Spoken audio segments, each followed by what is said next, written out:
जय श्री कृष्ण दोस्तों, हर हर महादेव। मैं पूनम पांडे आप सभी लोगों का शक्ति कुंज चैनल पर बहुत बहुत स्वागत करती हूँ। 2024 में राधाष्टमी का जो व्रत है वो 11 सितंबर दिन बुधवार को रखा जा रहा है। कुछ लोगों ने मुझसे प्रश्न किया कि क्या पीरियड्स के टाइम पे हम राधाष्टमी का व्रत रख सकते हैं। तो इसका जवाब है कि हाँ, बिल्कुल आप पीरियड्स के टाइम पे राधाष्टमी का व्रत आप रख सकते हैं। लेकिन अगर आप नया राधाष्टमी का व्रत प्रारंभ कर रहे हैं तो आप बिल्कुल मत कीजिए, क्योंकि इस समय ना तो आप कोई भी पूजन सामग्री छू पाएंगी, ना तो आप मूर्ति स्पर्श कर पाएंगी, ना तो आप मंदिर जा पाएंगी, कोई भी कार्य आप धार्मिक पुस्तकों को नहीं छू पाएंगी, कोई भी कार्य आप नहीं कर पाएंगी।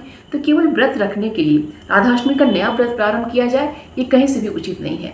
अब अगले साल राधाष्टमी का नया व्रत प्रारंभ कर लीजिएगा, क्योंकि अगले साल अधिक मास नहीं रहेगा, तो उस साल भी आप राधाष्टमी का नया व्रत आप प्रारंभ कर सकती हैं। लेकिन पुराना अगर व्रत आपका है तो आप राधाष्टमी का व्रत बिल्कुल आप रखिए, क्योंकि पीरियड्स के टाइम पे देखिए कोरा वस्त्र जो है, नया वस्त्र नहीं पहना जाता है, जब सिंदूर नहीं लगाया जाता है, पैरों में महावर नहीं लगाया जाता है, हाथ और पैरों में मेहंदी नहीं लगाई जाती है, मंदिर जाना मना होता है, मूर्ति स्पर्श करना मना होता है, अपने से बड़ों का चरण स्पर्श करना मना होता है, धार्मिक पुस्तकों का छूना मना होता है। तो इन सब नियमों को देखते हुए नया व्रत अगर प्रारंभ करना है तो कहीं से भी उचित नहीं है कि पीरियड्स के टाइम पे नया व्रत प्रारंभ किया जाए। अगर आपका पीरियड चल रहा है तो राधाष्टमी के दिन सुबह आप जल्दी उठिए और सिर धुल के अर्थात बाल धुल के अपना अच्छे से स्नान कीजिए। आपका पीरियड्स का कोई भी दिन चल रहा हो, चाहे पहला दिन हो, चाहे दूसरा हो, चाहे तीसरा हो, कोई भी दिन चल रहा है, आप सिर धुल के अच्छे से स्नान करिए। कि जब अगर आप बाल धुल के अच्छे से स्नान नहीं करेंगी तो आपको अंदर से अच्छा फील नहीं होगा।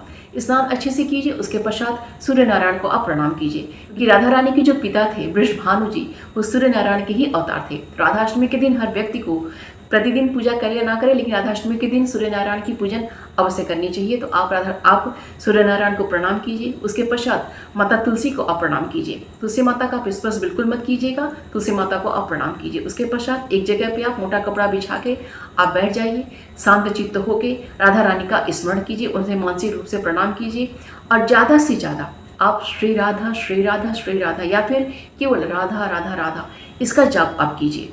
अगर करमाला से जाप करने आपको आता है तो करमाला से आप जाप कीजिए, नहीं तो ऐसे ही मानसिक रूप से या फिर बोल के आप राधा श्री राधा का नाम लेते हुए ज़्यादा से ज़्यादा आप जाप कीजिए।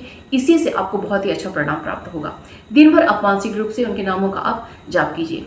अगर आप 12 घंटे का व्रत का संकल्प लेती हैं, जैसे 11 सितंबर की ब्रह्म मुहूर्त से लेके सूर्यास्त तक अगर आप व्रत करती हैं, उसके पश्चात आप अन्न ग्रहण करना चाहती हैं तो आप अपना अन्न ग्रहण कर लीजिए, अपने व्रत का पालन कर लीजिए।